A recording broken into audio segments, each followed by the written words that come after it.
Suffering and death are not optional parts of life, are they? They are guaranteed. Sometimes we might bring it on ourselves. Many of the other times we don't. But either way, how and when they happen, we mostly don't know. But they will happen. And it's not something we want to think about. It's not something we want to look at. Is it? Much rather deny it. Put it off, not face it.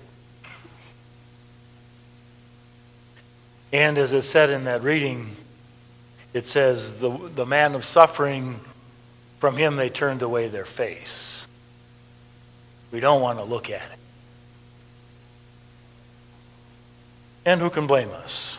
Who wants to go around looking at suffering? I was talking to somebody out in the community. I was at a little meeting with a guy and started talking about religion. He said, yeah, well, I was raised some Protestant denomination. He said, and then I started going to Mass with my wife. I said, what do you think? He said, well, one of the hardest things for me to get over was that dead body you got up on the cross.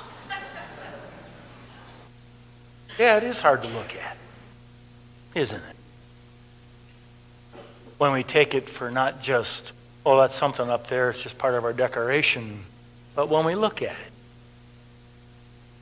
and it is, in its gruesomeness, difficult to look at. And we would rather not.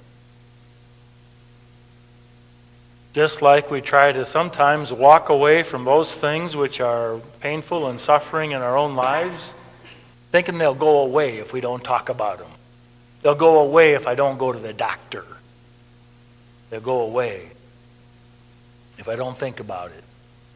I won't really die, for example. In Jesus Christ, we have someone who took on life and the suffering and death in life and faced it. He did not deny it, but he freely took it on. And he not only took it on not just for his own sake because of his life, he took it on for the sake of others. As many of us in here have, from time to time, suffered for the sake of others. Instead of running away from it, we face it, but in its perfection, that's what Jesus did. And he could have said, why are you picking on me? I'm perfect. I never sinned. Doesn't matter, does it? Sometimes it just comes our way. So Jesus is someone who faced it and faced it head on and walked in and through it. And because of that, as the second reading said, he is someone who can sympathize with us in our sufferings. So we don't have to look to a God and say, oh God, you don't know what it's like. Yes, he does. Don't try to get by with that one. He does know what it's like. In the worst of it, he knows what it's like. And because of that, we can approach him with some confidence. And we can say, Jesus,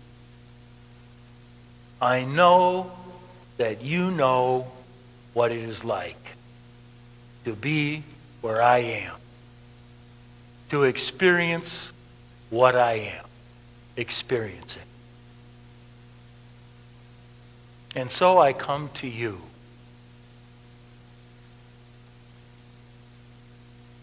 And that's what we are called to do, to come to him, who has experienced it, who knows what it's like, and who has walked through it. So we have a decision to make in our lives, not just once, but time and time again. We can choose to live our lives and to go through the suffering that we have to go through with Christ or without Him.